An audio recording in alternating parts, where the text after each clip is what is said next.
देशातला एक महत्वाचा प्रकल्प म्हणून त्याच्याकडे पाहता येईल, इंजिनिअरिंग मार्बल म्हणून त्याच्याकडे पाहता येईल असा ठाणे बोरीवली दुहेरी मार्ग याचं TBM लॉन्चिंग आपण केलेलं आहे। एकूण हा जो प्रकल्प आहे याची लांबी 11.84 किलोमीटर आहे। नगर रे त्यातला जो बोगदा आहे त्या बोगद्याची लांबी 10.25 किलोमीटर आहे।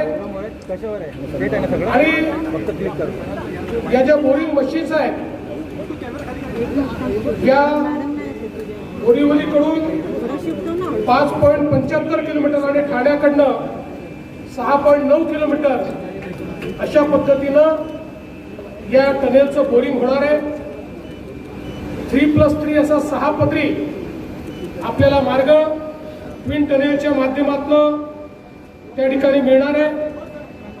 आणि प्रत्येक बोगद्यामध्ये 2 वाहतुकीच्या आणि एक आपत्कालीन अशा 3 मार्गिका त्या ठिकाणी असतील। प्रत्येक 300 मीटरवर आडवे मार्ग असतील ज्यातनं रेस्क्यू करता येईल, व्हेंटिलेशन, अग्निसुरक्षा, smoke detector, LED, retro reflective sign board अशा सर्व गोष्टी या ठिकाणी असतील।